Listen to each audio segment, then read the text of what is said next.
Eu já encontrei muitas histórias estranhas aqui no canal. Navios desaparecidos, relatos perdidos no oceano, tripulações que simplesmente sumiram. Mas essa foi diferente.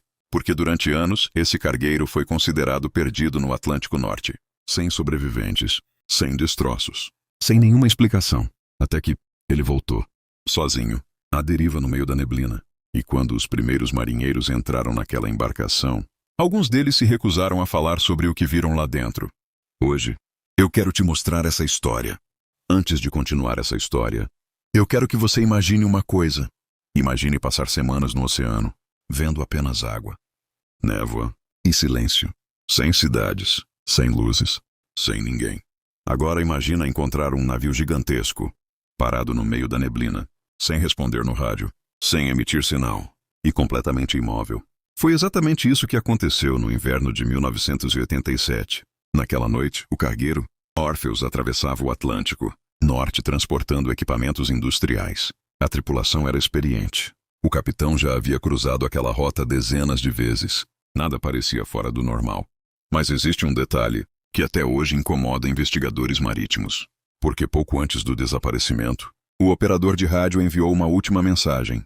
Curta, confusa e estranhamente calma. Segundo os registros, as últimas palavras transmitidas pelo navio foram: "Tem alguma coisa nos seguindo na neblina." Depois disso, silêncio absoluto. Durante dias, equipes de resgate tentaram localizar o Orpheus, mas o oceano simplesmente parecia ter engolido a embarcação. Nenhum destroço foi encontrado. Nenhum bote, nenhum corpo. Com o passar das semanas, o caso começou a desaparecer lentamente das notícias. Até que quase 17 anos depois, alguma coisa aconteceu. Na madrugada de 14 de outubro, um pequeno barco pesqueiro atravessava uma região coberta por neblina densa no Atlântico Norte. E foi ali que os pescadores avistaram uma silhueta gigantesca parada no oceano. No início, eles acharam que fosse outro cargueiro aguardando comunicação. Mas conforme se aproximavam, perceberam algo estranho.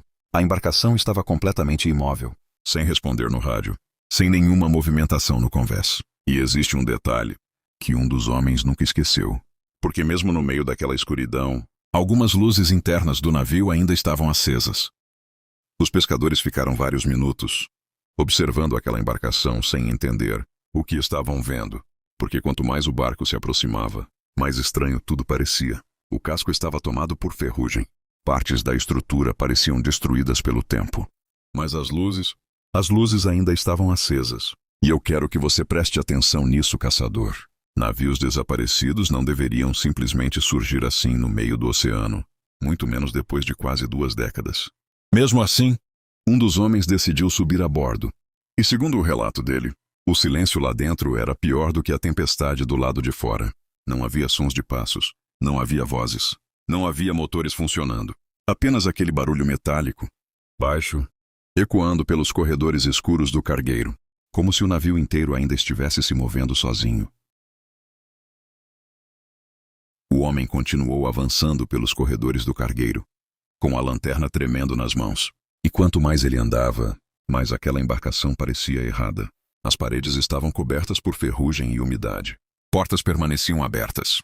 Objetos pessoais ainda estavam espalhados pelo chão, como se a tripulação tivesse desaparecido no meio da rotina. Mas foi quando ele chegou ao refeitório que a situação começou a ficar perturbadora de verdade, porque sobre uma das mesas ainda havia pratos, copos, talheres e cadeiras puxadas para trás, como se alguém tivesse se levantado dali poucos minutos antes. Segundo o relato dele, o ar lá dentro era pesado, quase sufocante, e havia outra coisa, um som metálico, baixo, vindo das profundezas do navio, como se alguma parte daquela embarcação ainda estivesse funcionando. Foi no último corredor do convés inferior que ele encontrou a cabine do capitão. A porta estava entreaberta, e segundo o relato, havia água escorrendo lentamente pelo chão. O homem empurrou a porta com cuidado e iluminou a sala com a lanterna. Tudo parecia abandonado às pressas. Mapas náuticos ainda estavam espalhados sobre a mesa. Um casaco permanecia pendurado na cadeira, e o diário de bordo ainda estava aberto.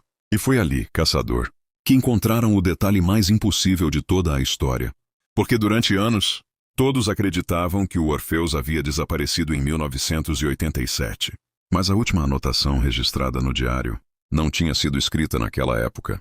A tinta ainda parecia recente. E a data anotada na última página era de apenas 3 dias antes do navio reaparecer no oceano. Como se alguém ainda estivesse vivendo naquela embarcação. Na última página do diário, havia também outra anotação, muito menor, escrita quase no final da folha, como se tivesse sido feita às pressas. O homem aproximou a lanterna devagar e começou a ler. Segundo o relato dele, a frase dizia: "Ele continua andando pelos corredores durante a noite." Depois disso, não havia mais nada escrito. Nenhuma assinatura, nenhum nome, nenhuma explicação.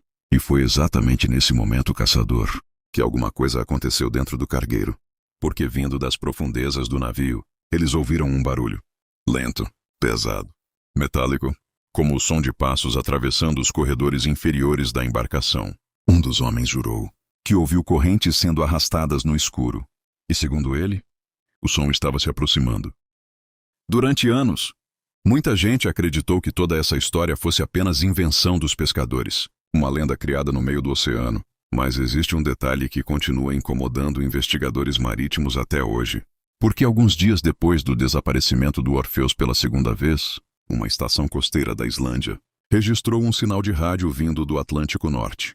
Fraco, cheio de interferência, quase impossível de entender. Segundo os registros, a transmissão durou apenas 11 segundos, mas havia uma frase repetida várias vezes no meio do ruído. Uma frase baixa, desesperada.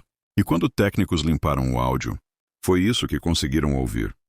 Ele ainda está a bordo. Depois disso, o sinal desapareceu para sempre. E talvez exista uma explicação racional para tudo isso. Talvez o Orpheus nunca tenha reaparecido de verdade. Talvez o oceano apenas tenha criado mais uma história impossível. Mas sinceramente, caçador, tem algumas coisas que parecem não querer ser encontradas.